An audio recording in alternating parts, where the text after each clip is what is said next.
Hey everybody. So Q&A time, and I am currently in Muscadet, Wisconsin, where I am teaching a workshop at Valley Ridge. Last year of Valley Ridge, I haven't started teaching yet.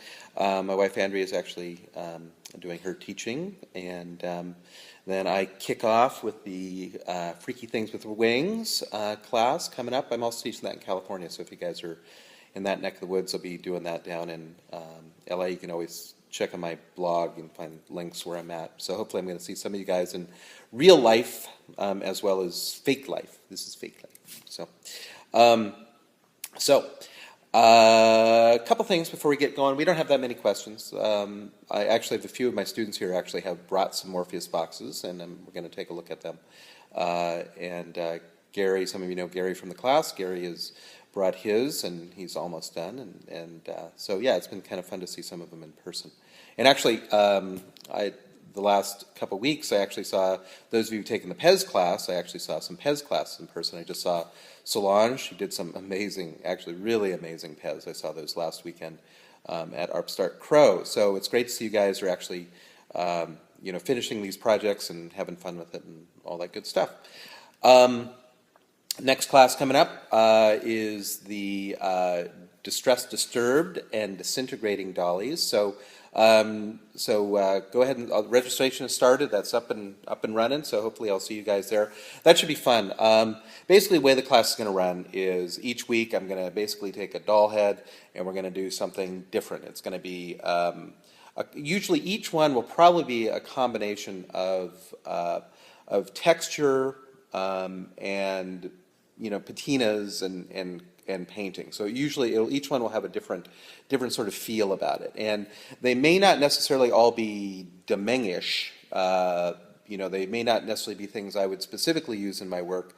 Many of them are, but many of them are just going to have an effect that, like if you wanted a doll to look like it's made of terracotta, that may not be something that I do in my work. I might use parts of it, but it would be just an effect. So we're going to look at a variety of different weird, bizarre effects, some of which I'm actually just sort of concocting. I've just sort of been playing around with them to sort of mess around. So it should be fun. It should be fun, 20 different little dolly heads. So that's what's coming up around the bend.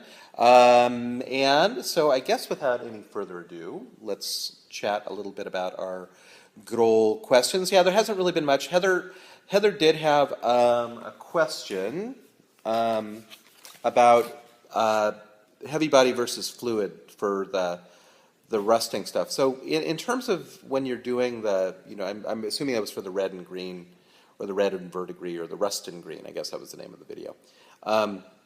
In terms of that, the biggest difference between heavy body and fluid is the chunkiness, right? So heavy body is thick paint, kind of, right? And then fluid is like, wee.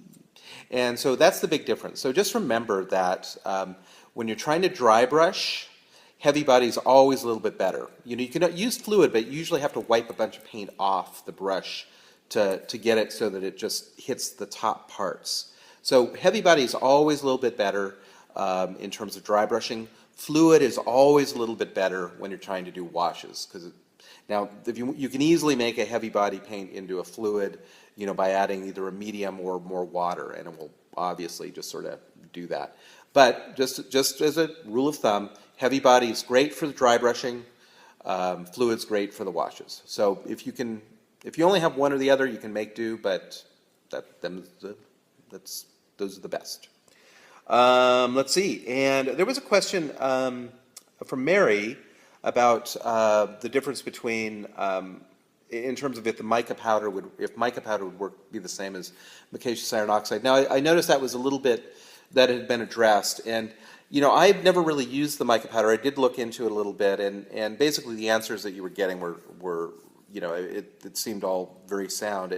It sounds like that. From what I could tell, the micaceous iron oxide really does have a grittier, grainier quality, and that's really what you're looking for, because it's those little tiny bits of sand. I'd say sand, but it's ground up mica, that grainy, gritty sort of surface that really gives it a matte finish, and it also is the thing that you see all those little tiny grains in the nooks and crannies, give it sort of a mineral-esque quality about it. So it's the fact that you can see the grain that makes the effect look so cool. So you don't want to get much smaller. You probably don't want to get much bigger. I know that like one of the things that one of the items that we're going to work with in the dolly class is one of the projects requires us to use mica flake, which is even bigger than the micaceous iron oxide. And so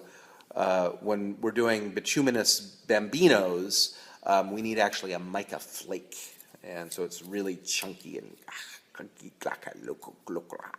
so. But as far as I can tell, I think that's all I got for Q&A. And so that's it for now. As I said, yeah, sign up for Creepy Dollies. I think we're going to have a lot of fun making it. If you haven't seen my new video, you need to see my new video. It will inspire you, sure, totally inspire you. So that's, by the way, the name of that is Return to the Valley of Creepy Dollies Gone Wild. So look for that on YouTube. So anyway, toodaloo.